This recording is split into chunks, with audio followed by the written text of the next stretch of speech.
Ini berhubungan dengan masalah judul yang kami pilih, ikut-ikutan dalam kesesatan, dalam maksiat, dalam kekufuran.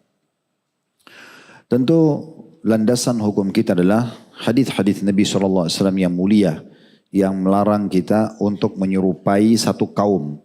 Bermula dari orang kafir, kemudian siapapun yang juga menyimpang dari agama ini, termasuk para ahli maksiat.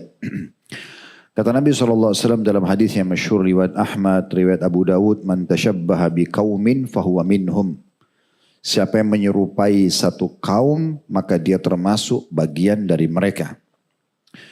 Hadis ini tentu disepakati oleh para ulama bahwasanya hadis ini larangan mutlak untuk menyerupai orang-orang yang bisa membawa kepada kemurkaan Allah Subhanahu wa taala.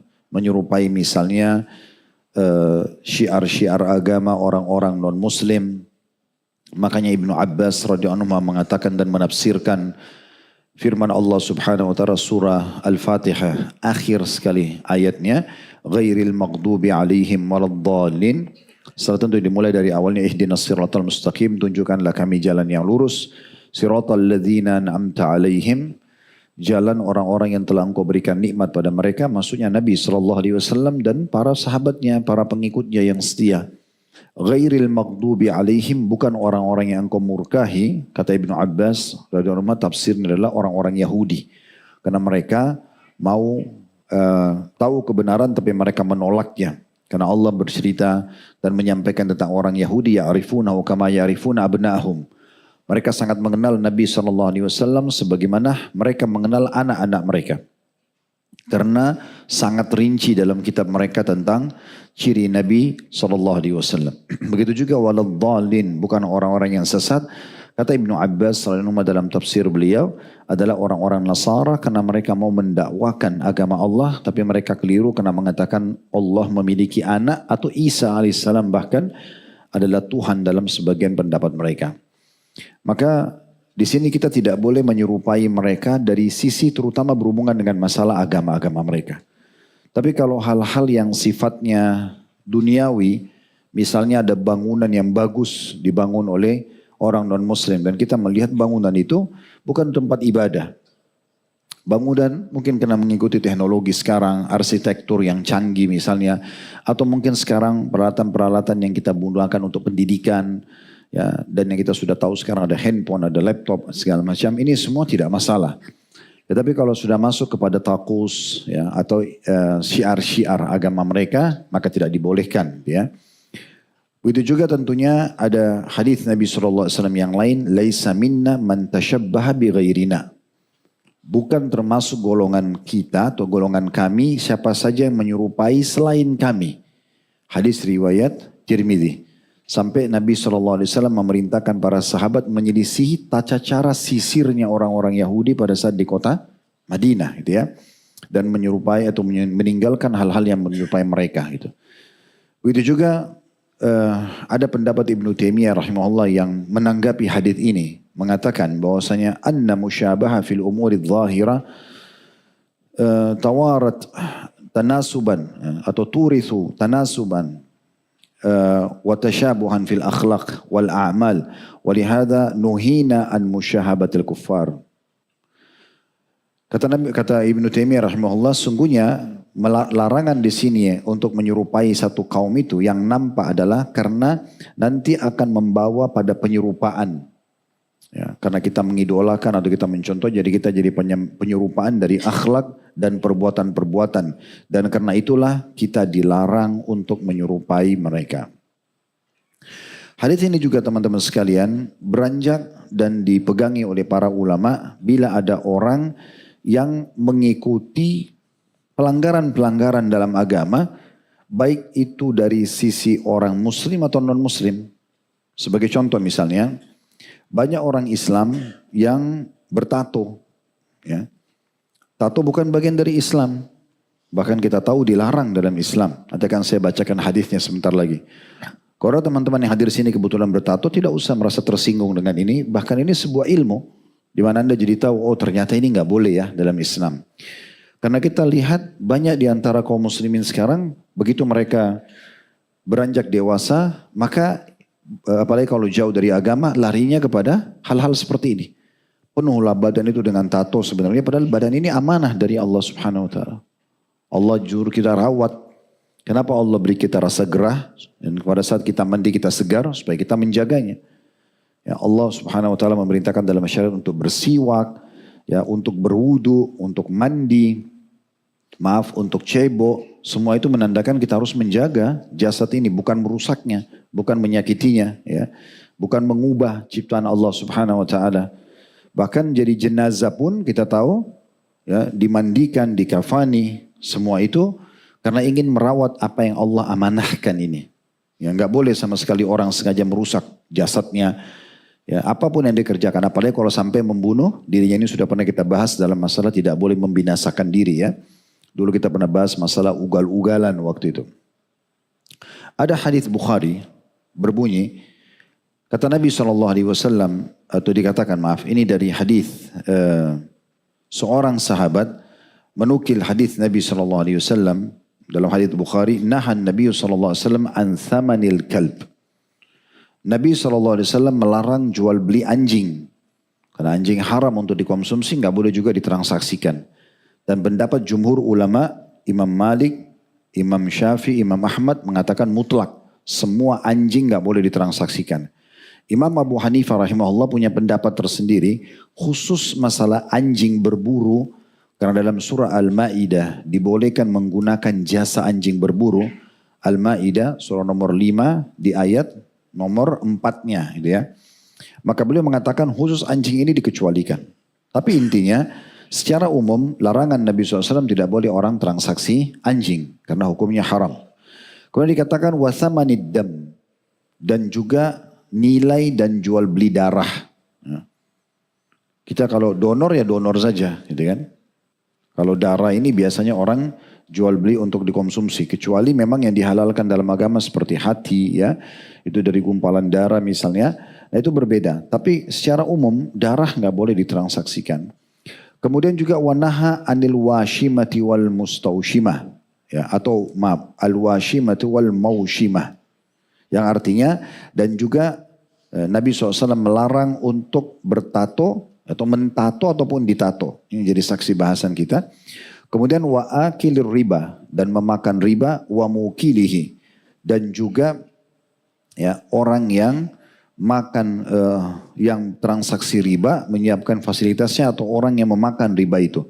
Wala'anal musawwir, dan juga Nabi SAW melaknat orang-orang yang menggambar. Ini tentu ada bahasan semua, sudah pernah kita jelaskan masing-masing di dosa-dosa besar ini. Tapi saksi bahasan kita sebagai contoh saja adalah tato misalnya. Nah di sini dilarang. Tapi karena biasanya ada generasi muda muslim lihat, oh itu kan tren di barat, gitu kan. Dianggap gentle laki-laki, bahkan perempuan juga ikut-ikutan. Ini nggak boleh. Kita nggak punya hak sama sekali untuk mengukir di tubuh kita apa-apa. Kita harus begini menerima, kita kembalikan kepada Allah pun seperti ini. Ini contohnya, gitu ya. Jadi nggak boleh teman-teman sekalian kita terpancing untuk ikut-ikutan ini. Ya. Jangan ikut-ikutan, selesai. Gitu. Terus bagaimana orang kalau sudah terlanjur tato, pernah kita jelaskan itu. Sudah dibahas oleh para ulama. Kalau dia bisa hilangkan, alhamdulillah. Kalau tidak bisa hilangkan setelah taubat, dia biarkan saja.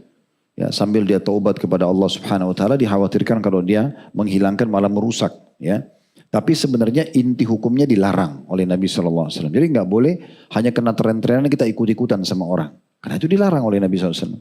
Ya. Begitu juga contoh sekarang ya, kalau di media banyak sekali orang buat challenge, ya, tantangan-tantangan supaya banyak yang kunjungi channelnya. Maka dibuatlah misalnya bagaimana buat tantangan upload video-video yang menantang, ya, yang sebenarnya itu masuk dalam hal-hal yang bisa membahayakan seseorang atau merusak citranya, menjatuhkan martabatnya. Ini sudah pernah kita jelaskan semua ya.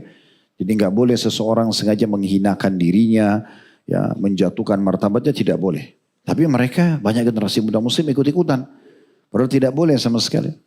Tidak semua yang sekarang lagi tren, berarti kita juga harus terlibat di dalamnya. Semua muslim harus berpegang teguh pada Islam. Islam bolehkan, kita lakukan. Islam tidak bolehkan, nggak usah. Walaupun satu dunia melakukannya. Makanya Nabi SAW titipkan pesan penting, pesan yang sangat penting untuk menjadi kaidah dasar hidup kita. Hadis riwayat Tirmidzi, min husni islami mar'i tarku ma la ya'ni. Termasuk kesempurnaan Islam seseorang meninggalkan apa yang tidak bermanfaat buat dia. Udah nggak usah ikut-ikutan gitu ya. Jangan sampai kita melakukan hal-hal yang tidak boleh. Ya. Termasuk tidak boleh teman-teman sekalian orang buat konten. Pernah sampai kepada saya gitu, ada yang buat konten sengaja untuk menghebohkan medianya, maka minum khamr atau makan babi baca bismillah. Gak boleh sama sekali. Ini mengolok-olok nama-nama Allah SWT. Ini termasuk dalam pelecehan agama, penistaan agama. Ya, gak boleh sama sekali. Ya. Ini contohnya. Begitu juga banyak orang-orang atau para muslimah yang sengaja pakai baju ketat dengan alasan modern, bahkan terbuka di tengah-tengah komunitas muslim seperti kita di Indonesia. Ini disayangkan sekali. Ini kenapa ikut-ikutan? Ketika lihat ikutin siapa? Ikutin artis Korea, ikutin artis ini, artis itu gitu kan. Selalu yang jadi tolok ukur adalah orang-orang non-muslim. Kenapa ini? Kita punya pakaian sendiri. Ya. Kita mulia dengan pakaian kita. Kalau pernah saya sudah sampaikan di majelis kita ini, kalau teman-teman mau lihat eksperimen hijab itu kan ada dilakukan di Amerika, di Eropa oleh sebagian generasi muda muslim. Walaupun tidak semua cuplikan itu kami dukung juga. Tapi ada beberapa yang pernah saya lihat ada muslimah pakai cadar bahkan pakai jilbab besar. Kemudian mereka tawarkan wanita-wanita non muslim yang lewat lalu ditawarkan mau gak pakai hijab ini. Setelah mereka pakai ditanya pendapatnya bagaimana pendapatnya. Bahasa mereka rata-rata semuanya. Oh, saya kok merasa lebih aman, saya kok merasa lebih terlindungi, saya kok begini. Dan mereka merasa pakaian itu pakaian yang baik gitu ya. Dan tentunya teman-teman sekalian sampai di abad-abad terakhir ya. Mungkin 100 tahun, 200 tahun yang lalu. Kalau kita lihat foto-foto masa dulu masih hitam putih gitu ya.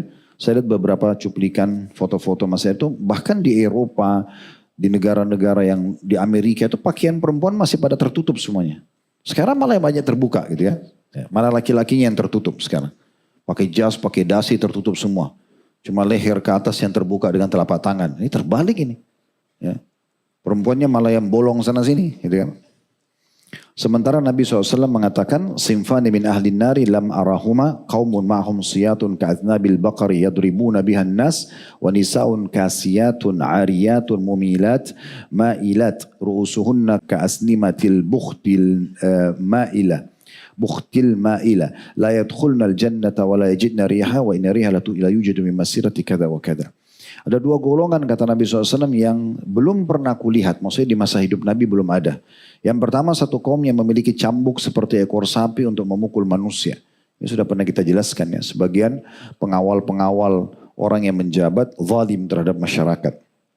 Di masa Nabi SAW belum ada ini. Kemudian yang kedua ini jadi saksi bahasan kita adalah para wanita yang berpakaian tapi telanjang. Pakai hijab. Misalnya kalau pakai hijab tapi bajunya semua ketat, terbentuk semua badannya. Padahal terbuka aurat dengan dua hal. Ya, yang pertama itu terlihat bagian anggota tubuh yang disuruh tutup dalam syariat. Atau yang kedua memakai kain tapi membentuk lengkukan tubuh. Sehingga orang sudah tahu bentuk tubuhnya. Maka para wanita yang berpakaian tapi telanjang, berlenggak-lenggok, kepala mereka seperti punuk unta yang miring. Atau condong, wanita yang seperti ini tidak akan masuk surga dan tidak akan mencium baunya padahal baunya tercium dari jarak sekian dan sekian. Misalnya. Begitu juga banyak laki-laki yang menyerupai wanita di masa sekarang. Pakai anting juga. Ya. Padahal sebenarnya itu khusus untuk wanita. Disebutkan oleh Ibnu Abidin, salah satu ulama sunni. Beliau mengatakan bahwa saya menindih telinga untuk tempat anting atau perhiasan bagi wanita saja dan tidak halal bagi laki-laki. Dinukil dari kitab Raddul Mukhtar, jilid 27 halaman 81.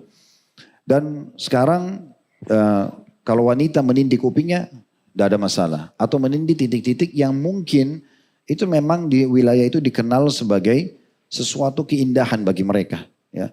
Mungkin seperti di India ada yang menindih daerah hidungnya, mungkin itu masih umum gitu. Tapi ada yang terlalu berlebihan. Akhirnya di lidah lah, ya, di inilah, di itulah. Semua ini keluar dari koridor yang sebenarnya. Orang pun melihat tidak semua orang menyukainya gitu ya. Nah kalau ini perempuan pun disarankan para ulama tidak ikut-ikutan. Karena memang sudah sampai luar biasa gitu ya. Karena hanya ingin mencontohi orang akhirnya jadi masalah. Nah ini contohnya teman-teman sekalian.